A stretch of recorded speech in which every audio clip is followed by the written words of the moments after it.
Y les vamos a invitar que busquemos en el Evangelio de San Mateo, en el capítulo 6. Vamos a leer el versículo 19 en esta noche, vamos a considerar. Y dice así, San Mateo 6, versículo 19. No os hagáis tesoros en la tierra, donde la polilla y el orín corrompen, y donde ladrones minan y hurtan.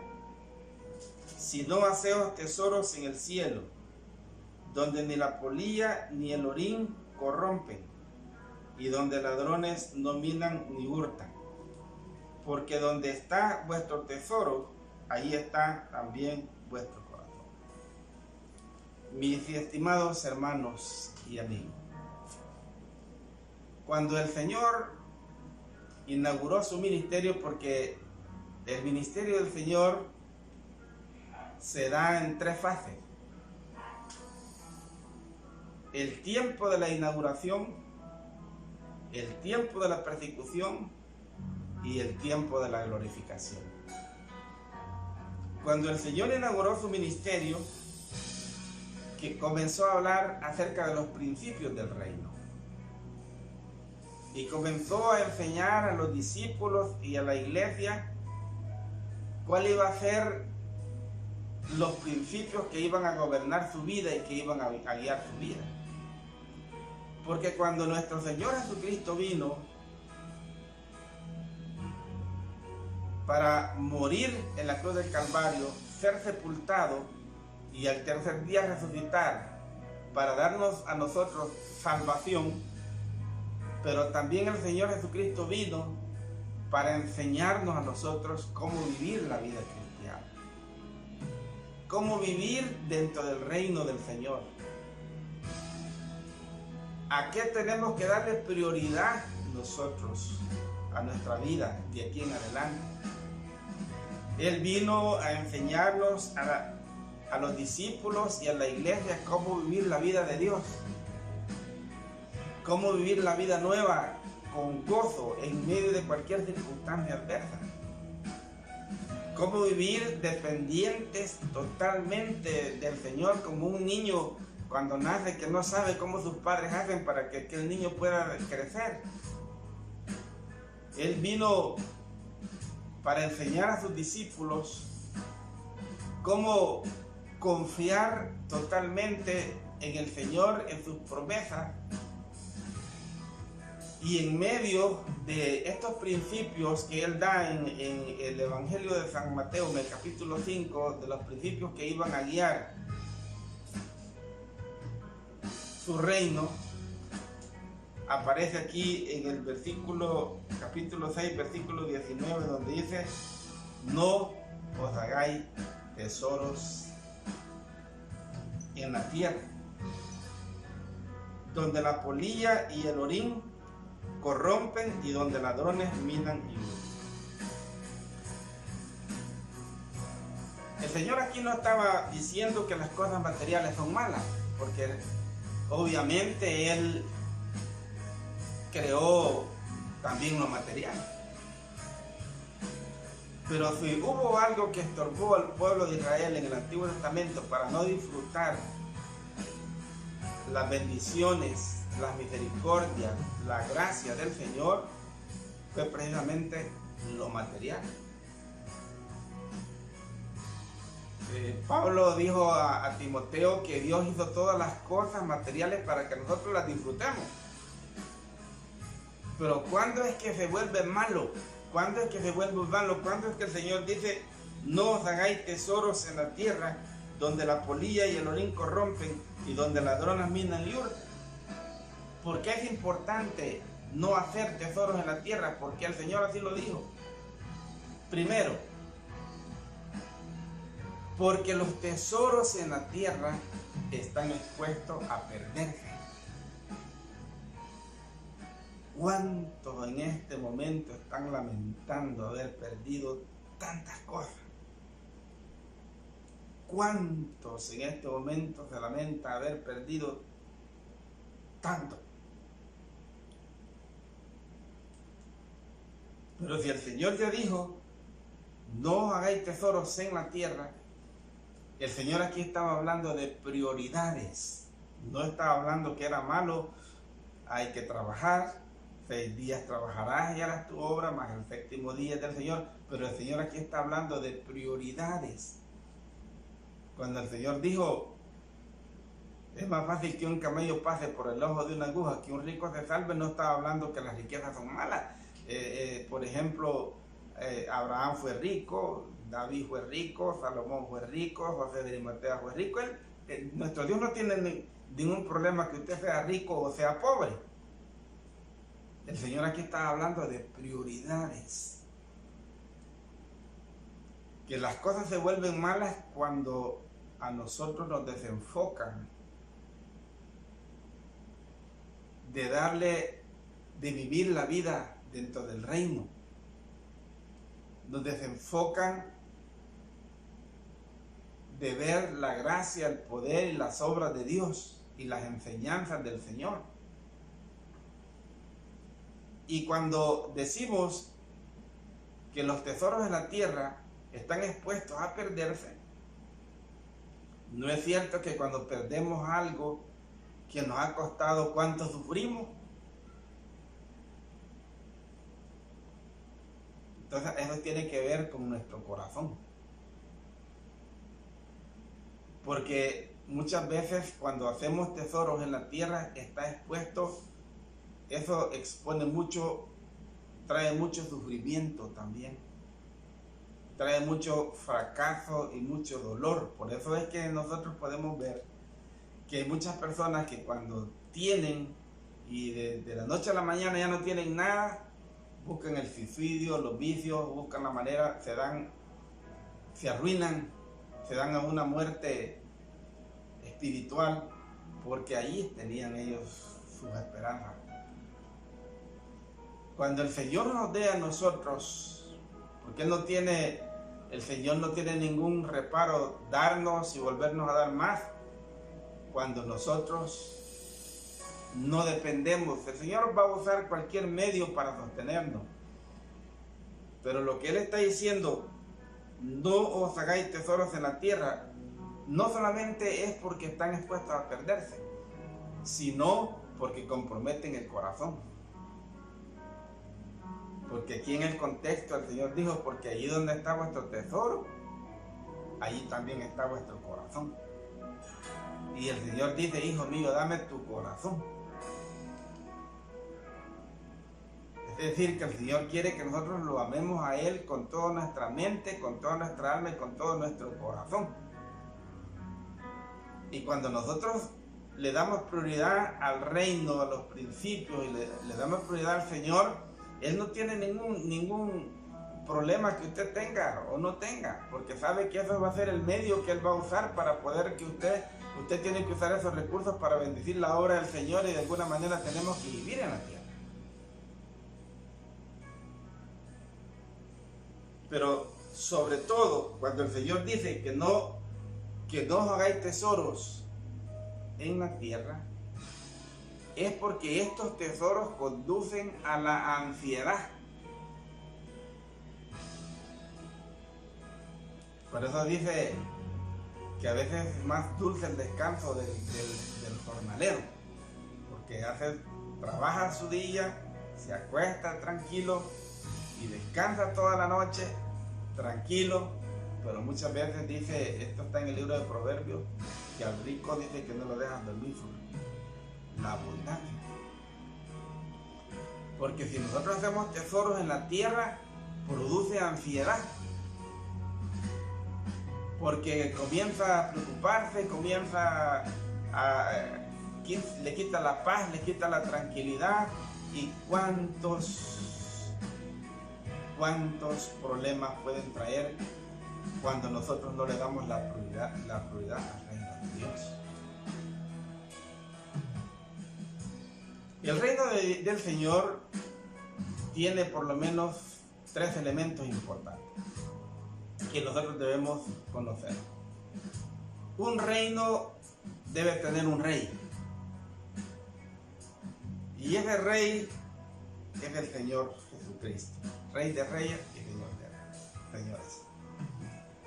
Pero un reino también tiene sus normas, aquí está, sus principios. Y aquí están, lo puede usted leer en el capítulo 5 de San Mateo. Ahí están la norma, las reglas, los estatutos y los principios que iban a guiar todos los que somos parte del reino del Señor. Pero un reino también debe tener territorio.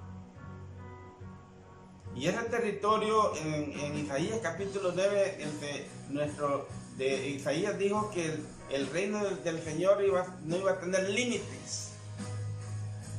Ahora, en este tiempo, el reino del Señor está solamente en aquellos que hemos creído en Jesucristo como nuestro único y personal Salvador de nuestra vida.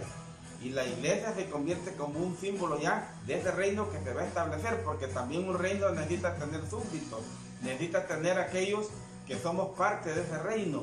Y los que somos parte de ese reino somos, dice el apóstol Pedro, que somos real sacerdocio, pueblo escogido de Dios, para que proclamemos las virtudes de aquel que nos sacó de las tinieblas a la luz admirable. Es decir, nosotros somos parte de ese reino, que adoramos a un rey, que proclamamos a un rey victorioso. Y aquí el Señor en estos principios nos está enseñando cómo tener una vida victoriosa en medio de las crisis. Cómo nosotros, el Señor vino a enseñarnos a vivir, cómo nosotros podemos salir adelante en victoria en medio de las circunstancias difíciles. Cómo usted de la nada se ha perdido todo, Dios, el Señor lo puede levantar si de aquí en adelante usted propone primeramente el reino de Dios y su justicia. Todo lo demás, el Señor se lo va a dar, más y más le puede dar el Señor. Puede que sí, puede que no, pero la prioridad tiene que ser los principios del reino de Dios y su justicia. Ahora bien, el Señor nos enseña también cómo hacer tesoros en el cielo. ¿Cómo nosotros tenemos que hacer tesoros? Si no dice, haceos tesoros en el cielo, donde ni la polilla ni el orín corrompen, y donde ladrones no minan ni hurtan.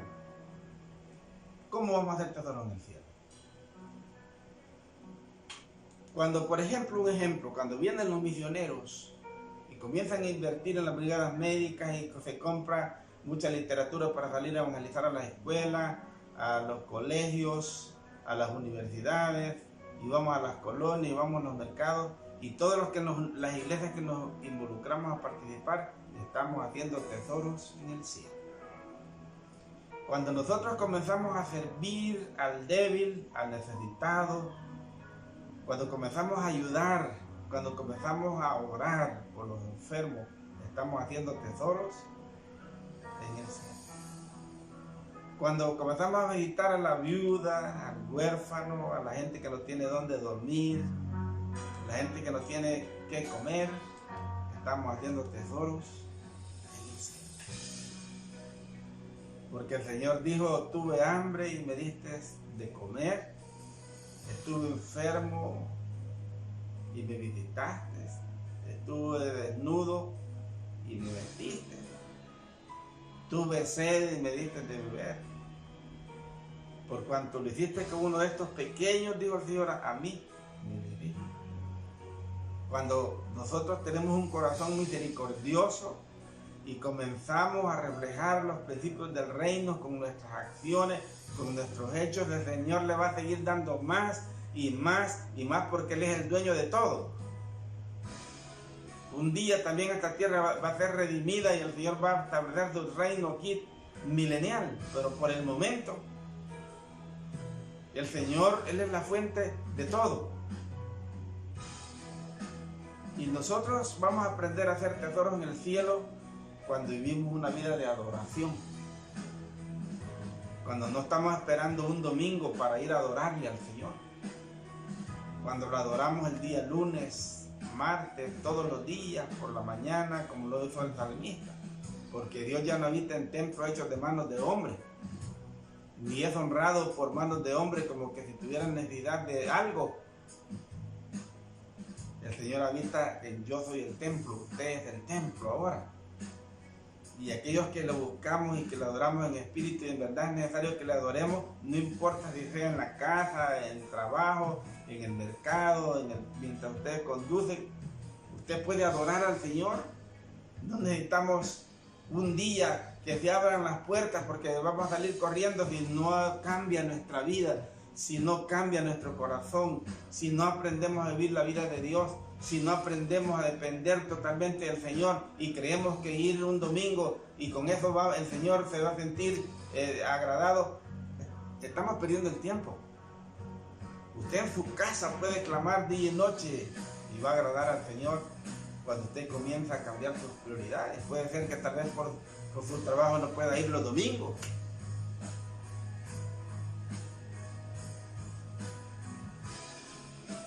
Cuando nosotros comenzamos entonces a honrar al Señor con nuestras acciones, cuando Él ve en nosotros la disposición, cuando Él ve en nosotros el anhelo, la tendencia de quererle servir con el corazón, tal vez lo que vamos a hacer nosotros no es mucho, porque Él dice, en lo poquito me fuiste fiel, dice, sobre mucho te pondré. Tal vez no podemos hacer mucho, pero en eso poquito que vamos a hacer, allí va nuestro amor, allí va nuestra gratitud, allí va nuestro gozo, allí va nuestra adoración. El Señor lo toma muy en cuenta, como aquella viuda que solo pudo darle aquellas dos blancas.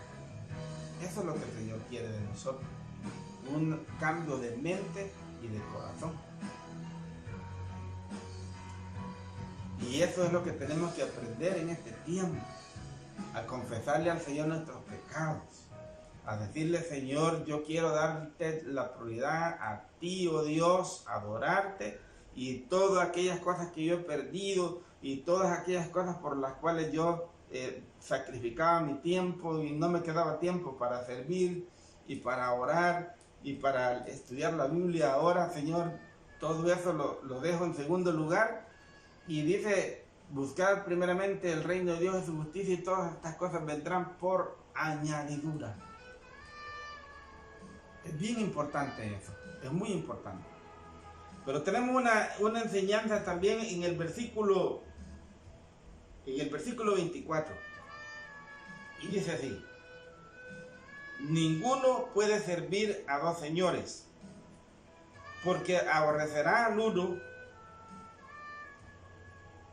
y amará al otro, o estimará al uno y menospreciará al otro. No podéis servir a Dios y a la riqueza. ¿En qué contexto es que el Señor dijo esto a los súbditos del reino, al pueblo de Dios, ahora a la iglesia? En aquellos tiempos, los fariseos habían enseñado que la riqueza, ser rico, era un sinónimo de bendición, de aprobación, y por eso es que en aquellos tiempos los ricos eran tenidos como en gran estima, y los pobres, porque en el Antiguo Testamento así era, en las leyes que nosotros encontramos levíticas, en el Pentateuco, las promesas que Dios hizo a Israel eran esas, que de su obediencia, de su adoración, de su lealtad, de eso iba a depender su riqueza, y que de la desobediencia, de su deslealtad, de eso iba a depender su miseria. Pero eso cambió cuando vino el Señor. Cuando el Señor dice aquí en el versículo 24, está hablando siempre de las prioridades. Está hablando que nosotros no podemos hacer del materialismo y del dinero, hacernos esclavos, porque todo eso va a cambiar. Y si uno vea lo que el apóstol Pablo dijo así: porque gran ganancia es la piedad, acompañado de contentamiento. Porque nada hemos traído a este mundo y nada podremos llevar. De tal manera que él dijo, porque teniendo sustento y abrigo, estemos contentos con esto. Porque los que quieren enriquecerse caen en tentación y lazo y en muchas dolencias y en muchos dolores que traen a los hombres perdición. Mire cuánto crimen por el dinero. Mire cuántos estafadores por el dinero. No es que el dinero sea malo. El Señor no estaba diciendo aquí que las riquezas en sí, el dinero era malo. Porque si el Señor José de Arimatea era rico, Nicodemo era rico, había muchos ricos. Pero el problema es cuando nosotros comprometemos el corazón. Cuando nosotros descuidamos nuestra vida espiritual. Cuando descuidamos los valores del reino. Ahí está. Porque el Señor dijo en aquel tiempo que el dinero era como el dios Mamón. Y el Señor dijo a los discípulos que Él los iba a librar de la tiranía del materialismo, que es lo que está ahogando a los hombres en el mundo ahora, que lo están perdiendo todo. Y entonces el Señor se comprometió con los discípulos que si nosotros lo valoramos a Él, que si damos la preeminencia a la palabra, a la ley, a los principios del reino, si privilegiamos la obra de Dios y a nuestro Dios, Él sí va a encargar de todo lo que nosotros vamos a necesitar mientras estemos en esta tierra. Y cuando el Señor dice aquí, ninguno puede servir a dos señores, Él en este pasaje estaba enseñando que uno de los peores enemigos del hombre puede ser el materialismo y el dinero. Porque uno con el dinero puede honrar a Dios, servir a Dios, como muchos lo hacen, y otros pueden servir al diablo y se pueden servir a ti mismo. Pero encontramos una enseñanza importante en el versículo 25, cuando dice en el versículo 25, por tanto, dice, os digo, no os afanéis por vuestra vida, qué habéis de comer o qué habéis de beber, ni por vuestro cuerpo, qué habéis de vestir. No es la vida más que el alimento y el cuerpo más que el vestido, lo estaba diciendo el Señor en el versículo 25. ¿De qué estaba hablando el Señor aquí?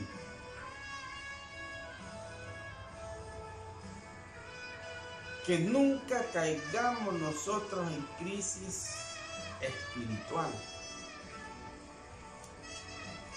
Porque las verdaderas crisis que a los hombres los han apartado y alejado del Señor, nunca fueron crisis económicas.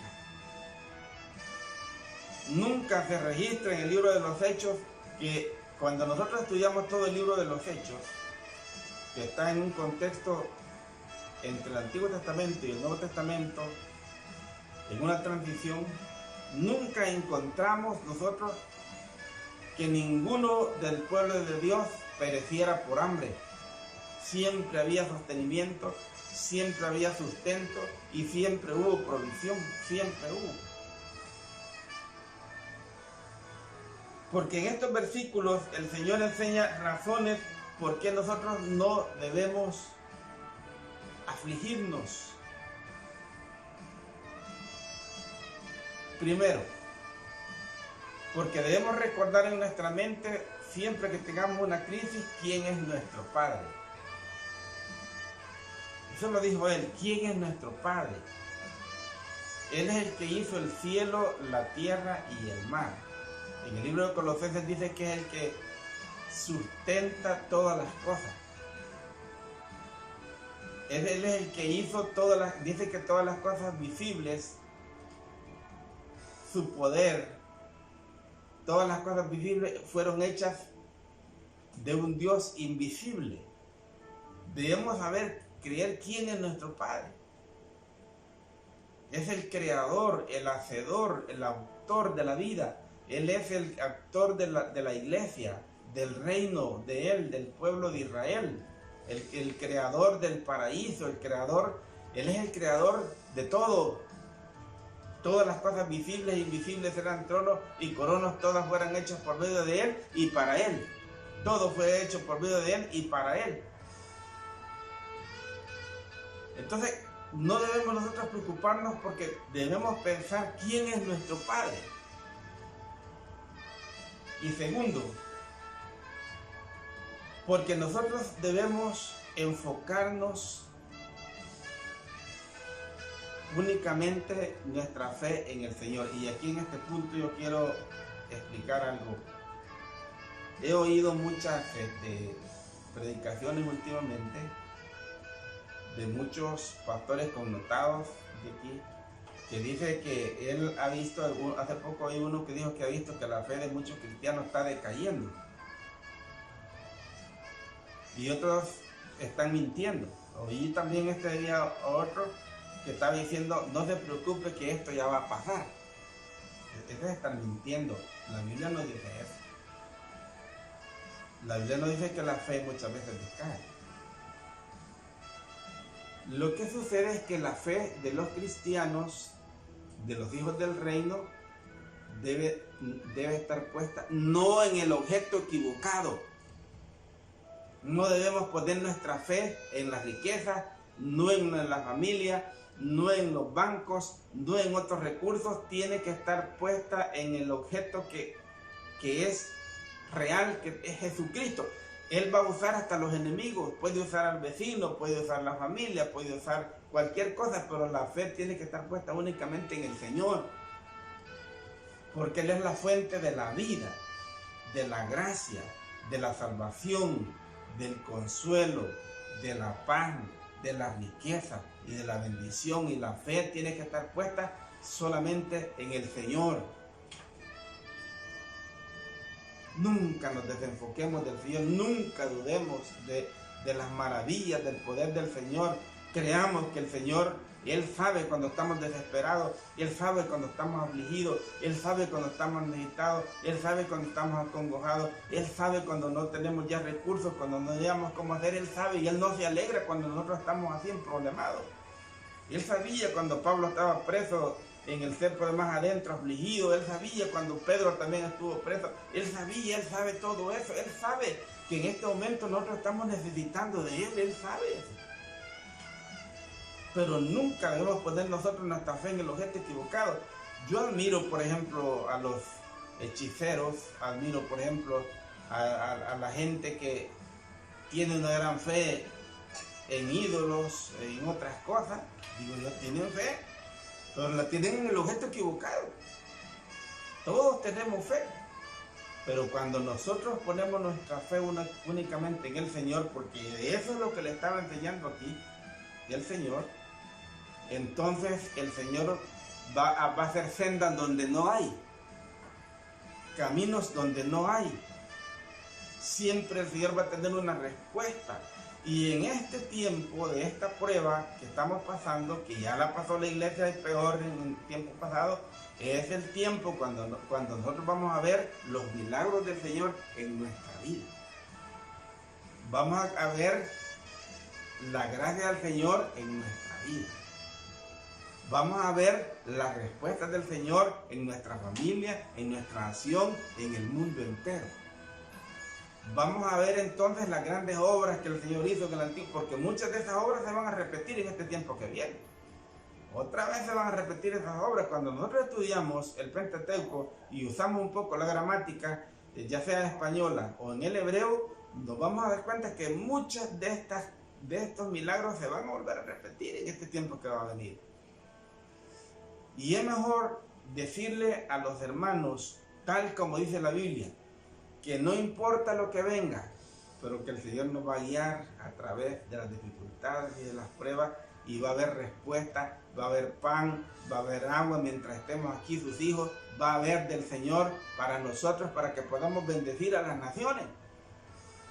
Porque los recursos ya del Estado se le van a terminar, ya no van a estar dando siempre. ¿Y qué vamos a hacer después? Por eso, porque el Señor dice aquí, porque los gentiles buscan todas estas cosas, pero vuestro Padre Celestial sabe que tenéis necesidad de estas cosas. El Señor en el Antiguo Testamento se reveló como el todo suficiente. que dice que los cielos de los cielos no lo pueden contener, ¿cuánto más lo va a contener un lugar? Nuestro Dios es el Todopoderoso. Entonces debemos nosotros confiar. Y aquí pone algunos ejemplos. Algunos ejemplos. Uno de los ejemplos que pone aquí es en el caso, por ejemplo, del sostenimiento, dice: por el vestido, ¿por qué os afanáis? Considerad, dice, los lirios del campo, cómo crecen y no trabajan ni hilan. Pero digo, dice, que ni aun Salomón, con toda su gloria, se vistió, dice, como uno de ellos, los lirios del campo. Debemos recordar quién es nuestro Dios. Él viste la creación. Él viste entonces las tres, el reino animal, reino mineral, reino vegetal. Él lo viste. El hombre lo destruye, pero él lo viste. Y dice, y si él viste, dice, la naturaleza, los paisajes, las flores, como no nos va a vestir a nosotros, dice, hombres de poca fe.